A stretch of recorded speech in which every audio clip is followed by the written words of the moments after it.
Mr. President, I rise today to address the relationship between the United States and our ally, Israel. I was glad to see that President Obama took some time over the July 4th recess to sit down with Israeli Prime Minister Netanyahu and to discuss the rocky path which U.S. and Israeli relations have taken over the past 2 years. Israel is by far our strongest ally in the region. This close relationship and friendship is built on a bedrock of common democratic values, religious affinity, and perhaps most importantly, national security interests. We are both nations that face threats posed by radical Islam. While we have been able to take the fight to the enemy as we fight al-Qaeda and Taliban refinements in Afghanistan and Iraq, Israel has not been so fortunate. They face an existential threat. This threat to their existence is not just Hamas and Hezbollah, who attack Israel with suicide bombs and rocket attacks, but also from radical nations like Iran and their allies. When one nation says to another, and I'm quoting, "We are going to wipe you off the map," we need to take that threat seriously. This is especially true when that nation says it over and over and over again, as Iran has.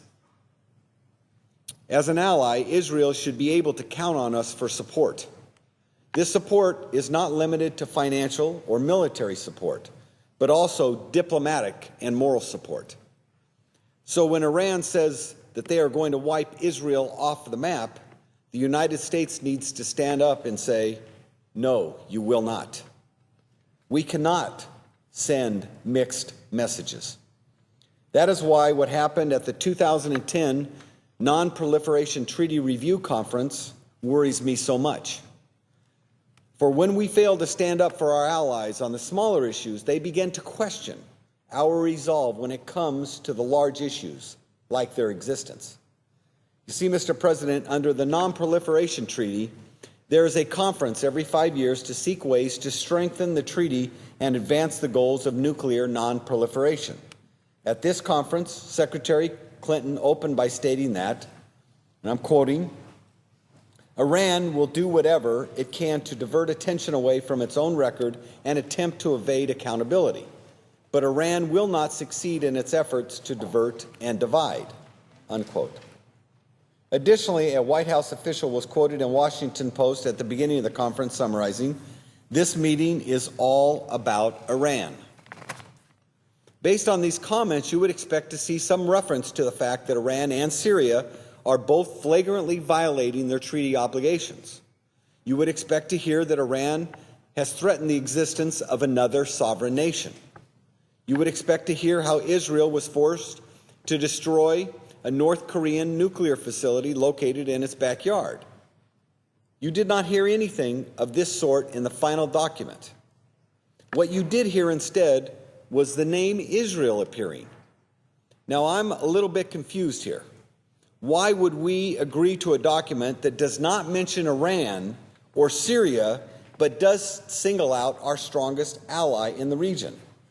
This is even more puzzling considering that this is a consensus document. That means that we as a nation had to sign off on it. Essentially, we threw one of our closest allies under the bus in exchange for what? I don't believe there's a good answer to this question. What type of message does this send not only to Israel, but to other of our allies? It says that we won't hesitate to throw you overboard in exchange for a political tick mark that gets us nothing. In closing, Mr. President, I believe that based on what Secretary Clinton was hoping to achieve and what we actually did achieve, the alienation of an ally, that this conference has to be considered an utter failure.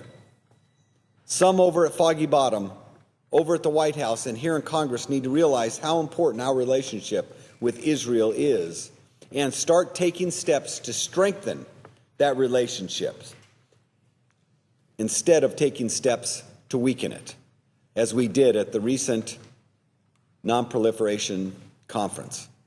Mr. President, I yield the floor. Note the absence of quorum. Clerk will call the roll.